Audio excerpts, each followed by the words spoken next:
Okay, so the quality that I chose for this quality of character assignment is self-discipline.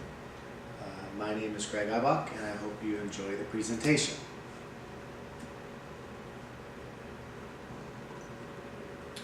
So self-discipline, it's pronounced self-dis-plan. And according to Webster's dictionary, the definition is the ability to control one's feelings and overcome one's weaknesses. Also, the ability to pursue what one thinks is right despite temptations to abandon it. In the Bible, self-discipline is mentioned quite a bit, but a couple excerpts I took. The first one is from Hebrews, and it says, "For the moment, all discipline seems painful rather than pleasant, but later it yields the peaceful fruit of righteousness to those who have been trained by it." And also by Timothy, "For the Spirit God gave us does not make us timid, but gives us power, love, and self-discipline." Like I mentioned before, there are many quotes in the Bible talking about self-discipline, or they use the word self-control. I believe a person with a disciplined life has values that are seen not only in their spiritual life, but also in greater efficiency and effectiveness in everything that they do for the Lord. John Calvin Maxwell, who is an author, speaker, and pastor, he's written many books that you could find. On many books on leadership, he states, motivation gets you going, but discipline keeps you growing. And I like to think of this as when you're going to build a campfire, the motivation is kind of the kindling, the very, very little stuff that you use just to kind of get the flame going. And then the discipline, once the flame is going, that's the logs you put on top. That's what keeps the longevity of the fire going. So why have self-discipline? Well, studies show that people with self-discipline are actually happier. People with a higher degree of self-control spend less time debating whether or not to indulge in behaviors that are detrimental to their health, and are able to make positive decisions more easily. They don't let impulses or feelings dictate their choices. Instead, they make level-headed decisions. As a result, they tend to feel more satisfied with their lives. Why is self-discipline hard? Well, immediate gratification comes to battle with long-term gratification. At any point in time, you're making a decision on how to act. The difficulty arises when you have to make a decision between what's immediately gratifying versus what is not gratifying now, but will be in the future. In other words, the difficulty lies in delaying gratification. But what causes you to not act impulsively, this can be tricky because most of the time, things that are gratifying immediately are short term, and the things that take longer to achieve last longer, and normally have more longevity and quality. So you could think of anything that when you're hungry, you could just grab candy really, really quick to satisfy yourself, or something that might take longer, right, is to cook yourself food or go somewhere where there's a healthier option. It's going to take longer, but in the end, it's going to be healthier. Self-discipline in sports.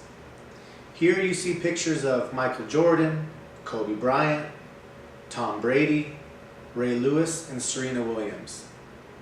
These are some of the most disciplined athletes of all time. The amount of practice time and self-care, such as diet, exercise, and mental and emotional work they've done on themselves, caused them to stay healthy most of their careers. All of these athletes have gone above and beyond all of everyone's initial expectations of them. And this is why they were so successful. Next, you're going to see a short film on self-discipline.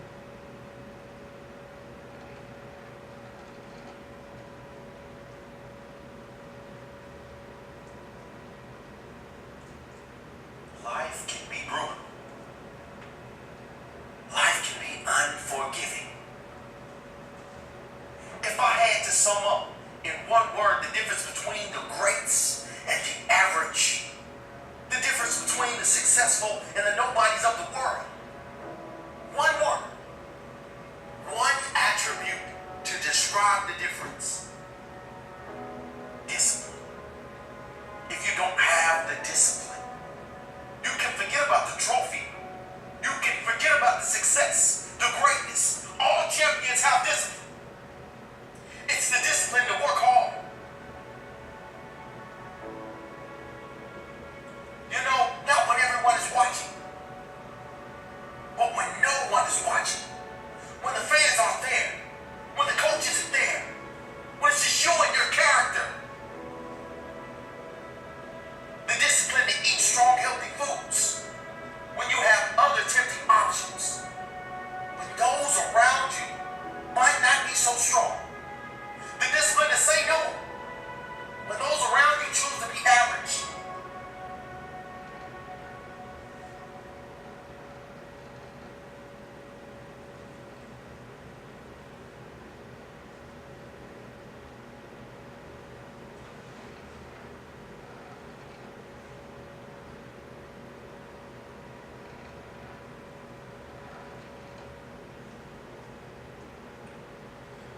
Okay, so before we move on, there's a couple takeaways that I really like from the video. And I think we live in an age now where our younger athletes are doing everything for social media. And we're only seeing highlights when we're watching professional sports. When you put on Sports Center, it's only the highlights. There's Instagram, titles of Instagram posts that say House of Highlights or Bleacher Report. You're only ever seeing the highlights. But what's missing is the process. And what that video talked about is, what are these athletes doing when no one's watching? What are these athletes doing when there's no fans around? And so I really liked that it talked about the process and how all these top athletes had really, really good self-discipline, that they were going to work every day, day in, day out, when the fans are not watching. So the next part we're going to talk about is discipline and athletes. And the first thing we should mention is that discipline should not have a negative connotation. Discipline is focused attention and effort. When it is done through love and patience, athletes will begin to understand that in order to be successful, individually or collectively, sacrifices involving discipline need to be made. When athletes realize this, they will embrace discipline for the benefit of the team and not just themselves. And disciplined athletes continued. Disciplined athletes accomplish more, have a greater sense of pride, and tend to be better teammates. Also in sports, discipline also involves learning to respect the game, their teammates, the coach, and themselves. What are signs of lack of self-discipline in athletes? Lack of discipline is often seen in athletes who choose self-indulgence over self-control. Or another sign of lack of self-discipline is an athlete displaying a bad temper. I think a lot of times we see that athletes in high-pressured situations, their emotions get built up really, really high, and they don't have self-control or self-discipline to bring themselves back to that moment and do what is best for the team. I think sometimes their ego gets affected. If someone from the other team is talking trash to them, I think they feel it's a personal vendetta where they put the team aside and they just react to their bad temper. And temper and frustration are wasted energy. Visible anger can discourage teammates and give opponents an advantage when that's happening. This is a quote from Forrest Gregg. It says, "You can forgive lack of ability, but you cannot ever forgive lack of discipline." So our athletes that are coached up the best that we can, during the heat of the moment, we expect them to have self-control and to take care of their temper. But if it's an ability issue where they're trying their best and they're self-disciplined, we don't mind if they make a mistake. And to conclude, The best athletes in their respected sports are extremely self-disciplined. And we saw this with the athletes such as Michael Jordan, Ray Lewis, Serena Williams. And also the best self-disciplined athletes are able to keep composure in the heat of a game and not let their emotions interfere with their performance. Coaches should demand discipline from their players in direct proportion to the amount of love they have for their athletes and the game that they coach. So what this is saying is that as much as we love to coach the athletes and as much as we love the game, we also have to love discipline and know that if we're in control of the discipline of the team, that's going to provide a vehicle to success in the long run for us. And the famous John Wooden said, if you lose self-control, everything will fall. And I think that just concludes with the perfect message on why self-discipline is so important and why self-discipline can lead to success of your team. I hope you enjoyed the PowerPoint. Thank you very much.